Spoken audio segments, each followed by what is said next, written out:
Então hoje, com a ajuda de Jesus, nós vamos falar sobre a importância da fé mútua para Jesus. Amanhã nós vamos falar sobre a importância da fé mútua para a igreja. E no domingo à noite, se o Senhor permitir, nós vamos falar sobre a importância da fé mútua para a liderança. Nós poderíamos falar sobre a importância da fé mútua para o louvor, para o diaconato, para o presbitério, né? É muito amplo e nós não conseguiremos esgotar tudo isso. Mas esses 3 direcionamentos eu creio que vai nos ajudar muito, principalmente esse de hoje, porque normalmente a gente não para um pouco para olhar para Jesus e imitá-lo como deveria. Hoje nós partimos para Paulo, para João e para outras metodologias, seja a teologia sistemática, seja a teologia bíblica, e eu sei que pode soar até um tanto quanto estranho. Era importante para Jesus isso? Sim, e nós veremos aqui no texto sagrado, que a partir do versículo de número 1, vai dizer assim: 6 dias antes da Páscoa, Jesus chegou a Betânia, onde vivia Lázaro, a quem ressuscitara dos mortos. Ali prepararam um jantar para Jesus. Marta servia, enquanto Lázaro estava à mesa com ele. Vamos orar? Deus Todo-Poderoso, Pai de nosso Senhor e Salvador Jesus Cristo, obrigado por essa oportunidade, obrigado por esses 21 anos, tua igreja plantada aqui, Senhor, ministrando ágape, perseverando e sendo uma bênção. Obrigado para os nossos irmãos que o Senhor despertou para estar aqui nessa noite, seja presente no corpo, seja agora por meio das redes sociais. Nós pedimos que o Senhor nos guie em triunfo nessa jornada, Pai. Louvado e engrandecido seja o teu nome para todos sempre. Sê conosco mais e mais, pois nós oramos em nome de Jesus. Amém. Graças a Deus. Oh glória, que bênção, Deus fiel.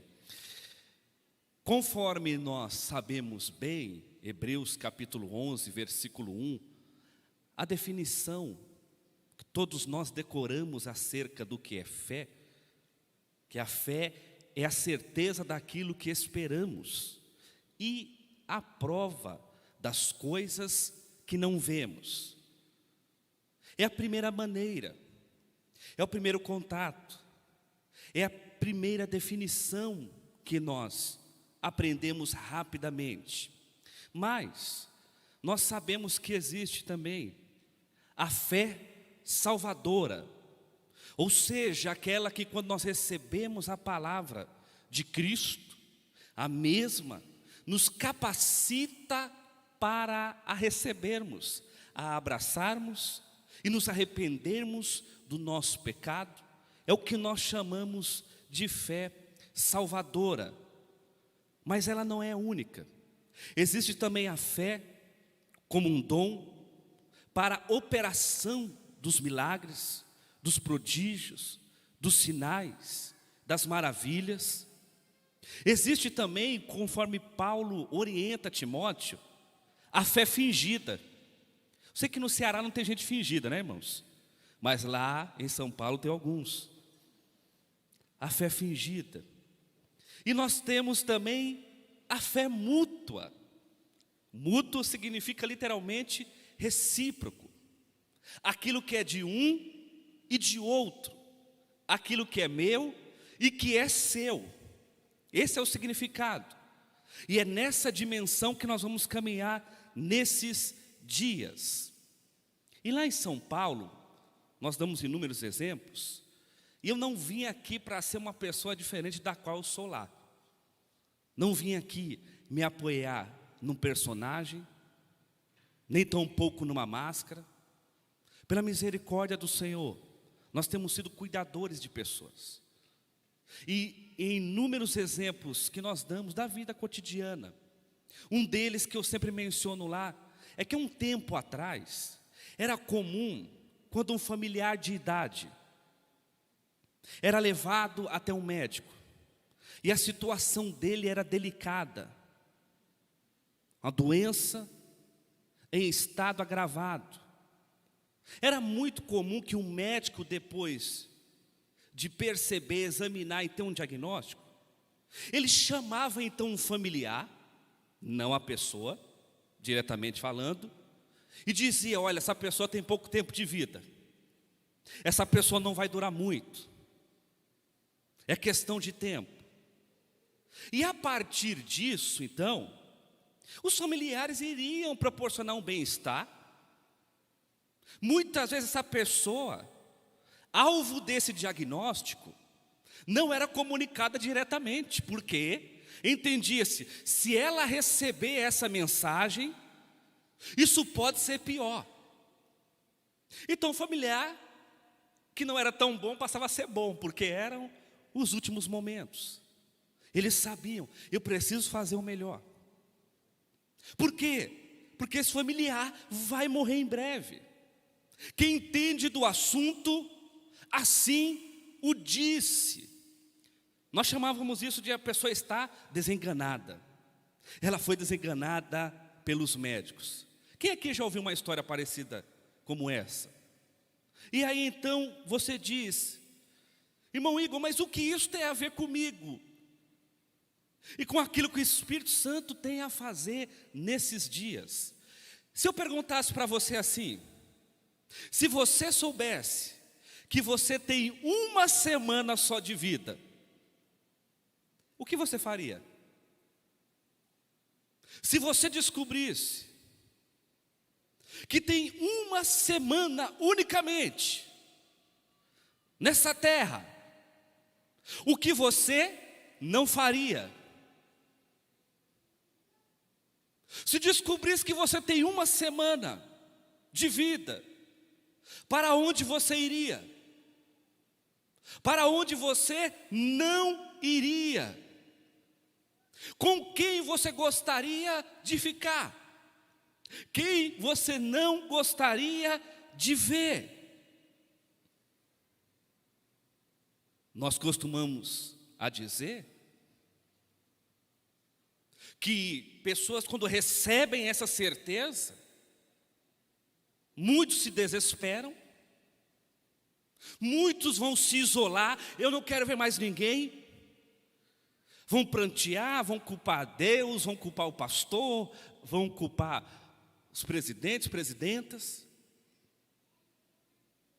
Outros, ao receberem essa certeza e essa sentença, já iam se matar logo. Já que eu vou morrer, eu já vou me matar logo. E por que nós precisamos pensar sobre isso? Porque Jesus Cristo, Ele tem uma semana só de vida aqui. Por isso que o autor, para me ajudar e te ajudar, ele cantou a bola dizendo: 6 dias antes da Páscoa. É sua última semana. E o que ele faz? Ele escolhe ir para Betânia, onde vivia Lázaro. Ele poderia escolher outros lugares. Diante dessa certeza que ele tem, ele poderia ir para o monte. Diante dessa certeza, ele poderia ir para a sinagoga. Diante dessa certeza, ele poderia ir para o cenáculo. Somado a tudo isso, existia a possibilidade dele ficar sozinho, em retiro, com o Pai Celestial. Mas, por quê? Para essa fase da vida de Jesus, essa localidade, e com essas pessoas é importante. E é isso que nós precisamos nos ater. Por quê Betânia? Por que essa casa? Por que essas pessoas? Porque tinha que ser um local como esse. Nós já lemos Romanos 1,12, conforme Paulo iria dizer aos romanos, que ainda nem conhecia, mas tinha um desejo de visitá-los. Ele disse: isto é, para que vocês e eu sejamos mutuamente encorajados pela fé. E Jesus já está antevivendo isso, para nos mostrar como é que nós temos que proceder quando lidarmos com realidades semelhantes a essa. Quantos creem aqui que Jesus é o modelo a ser seguido? Então, nós ficamos a pensar, o que pode ser recíproco aqui? O que pode ser compartilhado numa casa como essa? O que é necessário nesse ajuntamento com essas pessoas? O que Jesus precisa aprender nessa mesa? Porque esse momento é importante para ele. Porque vale a pena ele estar ali, uma vez que ele tem pouco tempo. E talvez, conforme nós falamos aqui, seja na sexta ou no sábado, quando nós caminhamos um pouco mais devagar na revelação bíblica, devagar sem devagar, parece que nós conseguimos obter as proteínas necessárias para a nossa espiritualidade. Quer ver? É algo que todos nós sabemos, mas dificilmente nós paramos para pensar. Os personagens nós conhecemos, alguns já foram mencionados, outros daqui a pouco surgirão. Mas o que está acontecendo aqui, irmãos? Nesse capítulo de número 12, eu tenho um homem chamado Lázaro, que como homem, já nasceu, já cresceu, já morreu e já ressuscitou. Eu tenho nesse texto, nesse relato, um homem chamado Jesus, que já nasceu, já cresceu, mas ainda não morreu e ainda não ressuscitou. E como ser humano, ele precisa de um encorajamento. Ele precisa de um exemplo. Ele precisa de algo que seja mútuo, para que ele continue firme na direção do propósito para o qual ele foi destinado, para o qual ele veio para essa terra. E aonde se encontra então o encorajamento para a ressurreição? O texto é lindo, pois diz: e Lázaro era um dos que estavam à mesa com ele. Você consegue perceber o poder dessa mesa? O poder desse banquete? E como mesmo é uma bênção para Jesus? Muitas vezes nós não paramos para pensar nisso. Mas veja a escolha de Jesus. Porque esse era o lugar que Jesus precisava estar, para que ele pudesse passar por aquilo que deveria passar. E eu e você sabemos que Jesus escolhe a comunhão. Ele escolhe estar com aqueles que Deus já visitou poderosamente. E com isso eu e você discernimos que não viver a comunhão, não celebrar a mesa, é o mesmo que permitir, é o mesmo que autorizar, é o mesmo que liberar o processo de morte e desesperança. Porque o irmão que está ao seu lado afirmou que Jesus é um exemplo a ser seguido, e tomara que ele continue crendo nisso, amém? Mas viver o contrário do que ele viveu nos deixará piores quando as más notícias chegarem, nos deixará abaixo da média quando nós estivermos diante da morte. E você lembra do Salmo 133, versículo 1: como é bom e agradável quando os irmãos convivem em união. Mas o que é lindo nesse salmo é que quando ele fecha no versículo de número 3, na última parte, o autor está dizendo: é nessa união, é nesse ajuntamento, é nessa celebração, é nesse momento mútuo que ali o Senhor concede a bênção da vida para sempre. É ali. Agora perceba, meu irmão, minha irmã, Jesus já vivendo isso. Ele sabe que é ali. É no ajuntamento solene.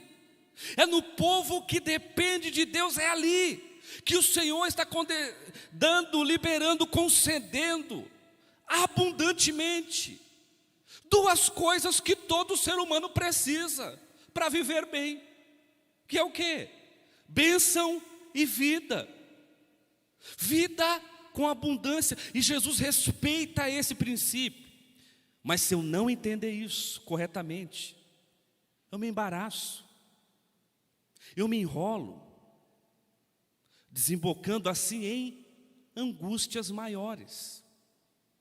E nós temos inúmeros exemplos de pessoas que não entendem isso corretamente. E dentre os exemplos possíveis, nós temos a própria igreja em Corinto. Não é isso que Paulo vai dizer? Ao mencionar a ceia, primeira carta de Paulo aos Coríntios, capítulo 11, a partir do versículo de número 29. Ele diz: pois quem come e bebe sem discernir o corpo do Senhor, come e bebe para a sua própria condenação. Só que o que nos causa espanto é o versículo 30, que diz: por isso há entre vocês muitos fracos e doentes, e vários já dormiram. Por quê? Eles se aproximam da mesa do Senhor de uma maneira leviana. Eles não valorizam o sagrado. Muitas vezes nós não discernimos o poder que há na comunhão. E de vez em quando, nós que temos sido líderes, olhamos e não conseguimos enxergar uma realidade que está aqui revelada. Nos perguntamos: por que essa pessoa, depois de ter recebido tanto do Evangelho, ainda está doente? Por que essa pessoa já orou, já fez seminário, conhece muitas coisas, sabe até textos decorados, mas continua fraco? Quantos estão naufragando na fé? Porque fazem isso de uma maneira indigna, para a sua própria condenação. E o problema aqui está em não discernir, em não ter a ciência do Espírito Santo. Observe, meu irmão, minha irmã, para onde é que Jesus vai. Daqui para frente, o que acontece no texto é consequência natural da essência de cada um. A minha ênfase maior estava de fato sobre esses primeiros 2 versículos, para que nós pudéssemos entender como isso foi importante para Jesus. O resto do texto, todos nós conhecemos muito bem, não é?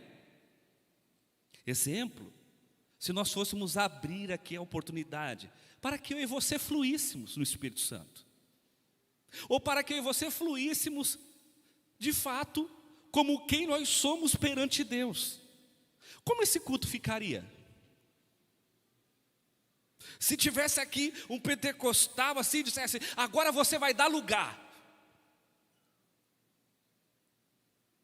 nós daríamos lugar para o quê?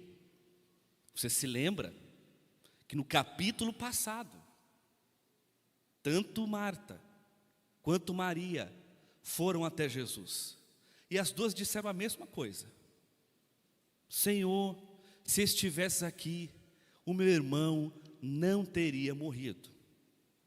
A única diferença é que Marta fala isso em pé e Maria fala isso de joelhos.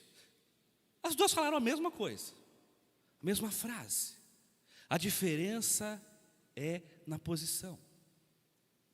E é comum, por isso, repito, o que vai acontecer é consequência natural da personalidade. O texto começa dizendo que Marta era alguém que estava servindo. E aí quando eu olho o versículo 3, diz: então Maria pegou um frasco de nardo puro, que era um perfume caro, derramou sobre os pés de Jesus e os enxugou com seus cabelos. E a casa encheu-se com a fragrância do perfume. O irmão e a irmã se lembra que não era muito comum uma mulher solteira, cabelo solto, num banquete.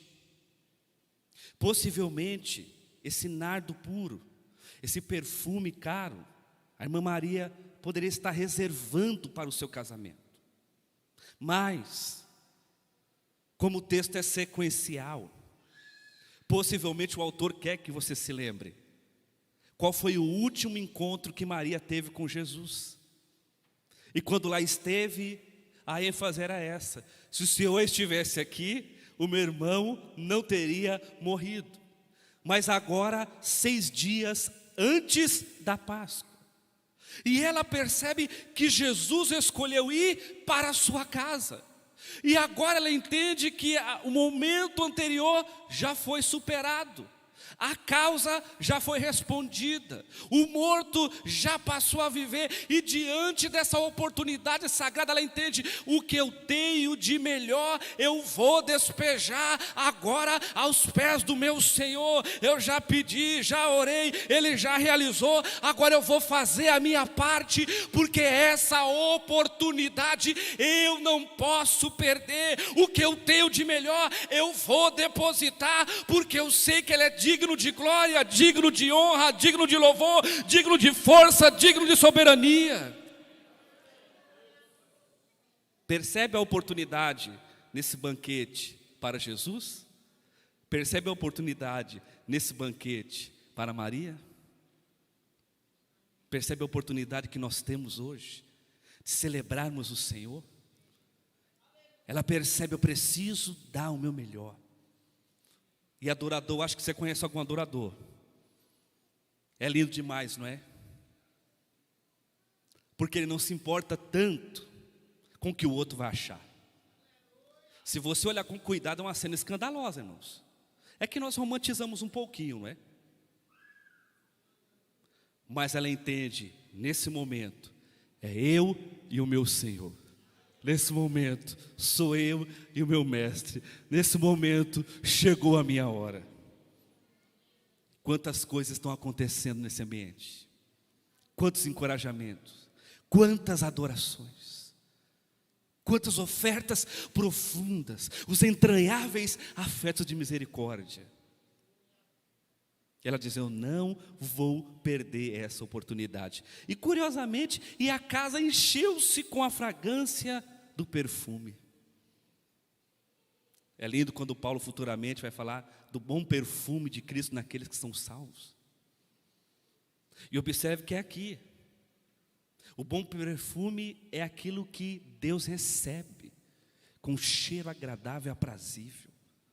Aquilo que Deus aceita. É manifesto nesse instante, nessa vida.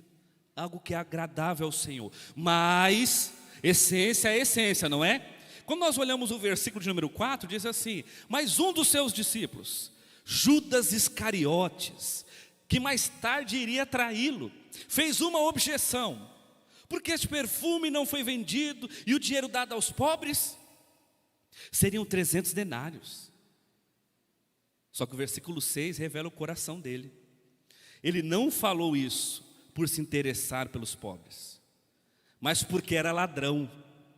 Sendo responsável pela bolsa de dinheiro, costumava tirar o que nela era colocado. E baseado nessa objeção, nesse segredo do coração manifesto, porque você sabe que a boca só pode falar daquilo que o coração estiver cheio, não é? O que aparece aqui, irmãos, cheiro de morte para a morte. Judas, nesse ajuntamento, ele percebe um valor maior do que Jesus. Algo brilha com maior intensidade no seu profundo. E isso mexe com ele. Eu tenho Maria que está mexida por causa de Jesus Cristo, e eu tenho Judas que está mexido por conta dessa fragrância, que ao seu olhar foi desperdiçado. E observe que a adoradora Maria precisa lidar com isso. Aquilo que ela faz aos olhos de Judas é desperdício. E eu fico a pensar, quantas críticas nós emitimos uns para com os outros, e que se o Espírito Santo sondar o meu e o seu coração, tais críticas estão baseadas num solo chamado avareza, inveja. Muitas vezes nós não conseguimos adorar como Maria. Resta-nos o quê? Criticar. Resta-nos o quê? Colocar uma objeção. Resta-nos o quê? Diminuir o valor daquilo que Deus está recebendo. Meu Deus do céu. E aí, mais uma vez eu repito, se nos fosse dada a oportunidade de encher essa igreja agora com aquilo que flui de nós, como que ficaria esse culto? Porque aqui está fluindo quem eles são de fato. Se fosse fluir a essência que está em você e em mim, meu irmão, minha irmã, o que Jesus aceitaria? O que Jesus não aceitaria? O que os homens aceitariam? Porque aquilo que Maria faz não é aceitável aos olhos de Judas. E eu tenho certeza, por revelação divina, que se eu perguntasse aqui, quem aqui gostaria de viver como Judas Iscariotes? Essa pessoa que está do seu lado diria, eu não quero.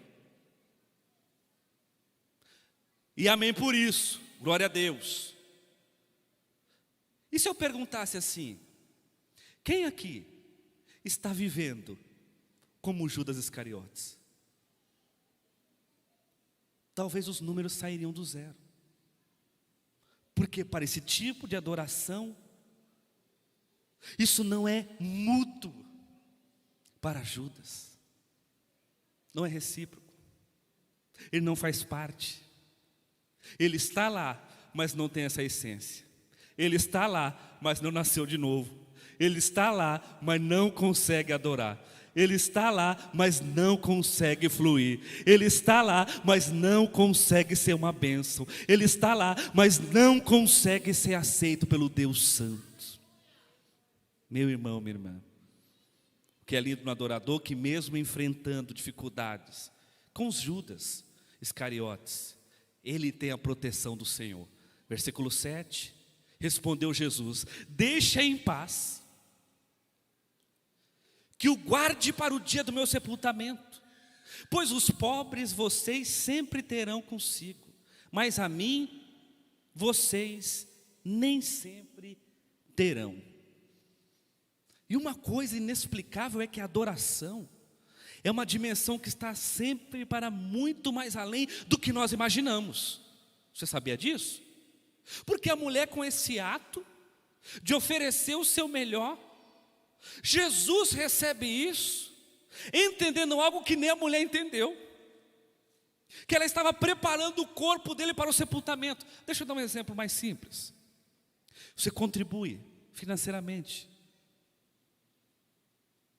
é uma adoração, e essa adoração abençoa a sua igreja, abençoa um missionário, socorre um irmão. É uma bênção para trazer um paulista para o Ceará, amém? Oh, glória a Deus, aleluia, oh, glória, irmão. Por quê? Porque a adoração, ela é sempre mais ampla do que nós imaginamos. E o Deus, Criador de todas as coisas, que é o único digno de ser adorado, Ele sabe a extensão dela, mesmo nós não sabendo. Por isso que nós precisamos adorá-lo, pois chegará um dia em que nós entenderemos plenamente toda a sua extensão, isso na glória. Mas enquanto não chegamos lá, nós estamos atentos aos dizeres de Jesus. O que Ele diz: deixa em paz, que seja guardado para o meu sepultamento. Você quer fazer a obra? Saiba de uma coisa: os pobres vocês sempre terão com vocês. E tem um pobre pregando aqui, mano, misericórdia, a confirmação da palavra de Jesus, não é? Mas veja, o que Ele quer dizer com isso?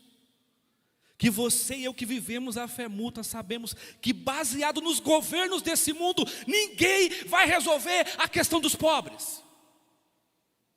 Por isso que nós oramos: venha o teu reino, seja feita a sua vontade aqui na terra como ela é feita nos céus. Amém, irmãos?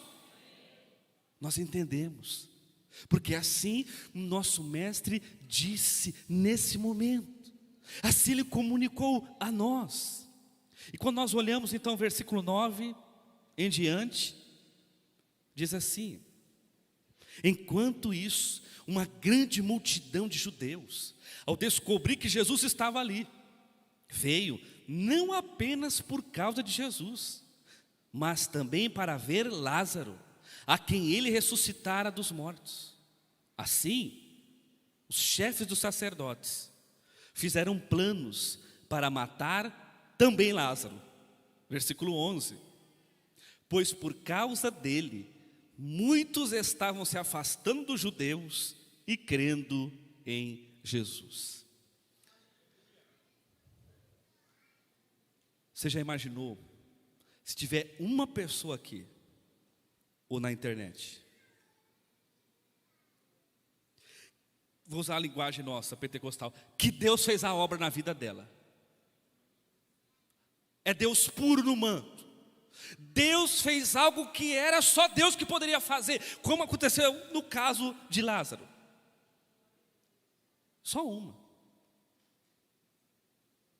Já discerniu quantas pessoas essa pessoa pode levar até Jesus? Observe que, diante daquilo que Jesus fez na vida de Lázaro, ele entende: agora eu preciso levar pessoas para aquele que me ressuscitou. O Evangelho, quando chega em nossa vida, não é isso que Ele faz? Nos ressuscita, pois nós estávamos mortos nos nossos delitos e pecados, Ele nos deu vida. Efésios 2, versículo 1. Mas se eu tenho Marta servindo, se eu tenho um Lázaro como um daqueles que está na mesa, Maria adorando, Judas com possibilidades plenamente diferentes do que se espera de um discípulo, agora eu entendo que Lázaro corre risco de vida. Se Judas quis anular a adoração de Maria, agora os judeus, e no Evangelho de João, sempre que ele diz assim, ele está se referindo às autoridades religiosas. Eles querem anular o Lázaro. Por quê? Porque uma vez que ele ressuscitou, agora ele incomoda. Porque as pessoas estão indo para Jesus Cristo. Ele está sendo um instrumento, ele está comunicando agora aquilo que ele viveu, aquilo que ele recebeu. Por isso, toda a obra de Deus em nós pode gerar muito problema, muita perseguição e muita dificuldade. Mas em todas essas coisas, nós somos mais que vencedores por meio daquele que nos amou. Que coisa linda! Como nós podemos então concluir isso, irmãos? Detalhe simples: até Jesus aprendeu na mesa. Nós vamos reforçar um pouco isso amanhã, mas tem alguns que não estarão. Tem muitas pessoas que não querem mais estar à mesa com o Senhor. Eu sei que você é top, Sei que sua aparência está legal, mas talvez você não se deu conta que mesmo sendo amado e bendito pelo Senhor, você não é maior que Jesus. Até Jesus se submeteu à mesa. Ele entendeu o princípio da comunhão, o princípio do corpo, bem ajustado. Porque o cordão de 3 dobras não se rompe com facilidade. Ele poderia se isolar. E inúmeras vezes o texto sagrado diz que ele passava a noite orando ao seu pai. Mas não. São os últimos momentos, eu vou para a comunhão. São os últimos dias, eu vou estar com os meus amigos. O tempo está acabando, eu vou aproveitar. Eu vou celebrar. Eu vou estar com quem eu amo. Eu vou estar com quem Deus já ressuscitou. Eu vou estar com quem já faz parte dessa engrenagem sagrada de mostrar para as pessoas que aquilo que Deus fez em nós, Ele também pode fazer em muitas outras pessoas, seja na localidade, seja no mundo. É algo tão alto, tão sublime, tão majestoso, que eu preciso falar para alguém, eu preciso comunicar para alguém. Seja no momento litúrgico, seja num banquete, seja numa mesa. Como é que está a sua casa, meu irmão? Como é que estão os banquetes? Como é que está o momento de alimentação? Como é que está a comunhão com os irmãos? Jesus se utilizou disso. Talvez você se frustrou com alguém que não foi confiável. Veja, tinha Judas também. Só não tem Judas aqui hoje, amém? Misericórdia, Jesus. Mas foi importante, porque são as características. Você e eu não conseguimos fingir por muito tempo quem nós não somos. Viu o que o texto mostrou? Marta sempre servindo, Maria sempre de joelhos, Judas sempre com segundas intenções, Lázaro é viver, é morrer, é ressuscitar e é correr risco de morte. Porque a Escritura Sagrada diz que nós somos considerados como ovelhas para o matadouro. E isso vai fluindo naturalmente. Quais são as nossas características? Como o irmão, a irmã tem olhado para a comunhão dos santos. Qual foi o último dia que você tomou a ceia do Senhor? Qual foi a pessoa que você procurou quando a má notícia chegou? Quando você sabia que você tinha pouco tempo para resolver uma questão de vida ou morte? Aonde você e eu buscamos o nosso encorajamento? Você está disposto a valorizar o que Jesus valorizou? Você percebeu a importância da fé mútua para Jesus Cristo? O que importa para Jesus, importa para você e para mim, de fato?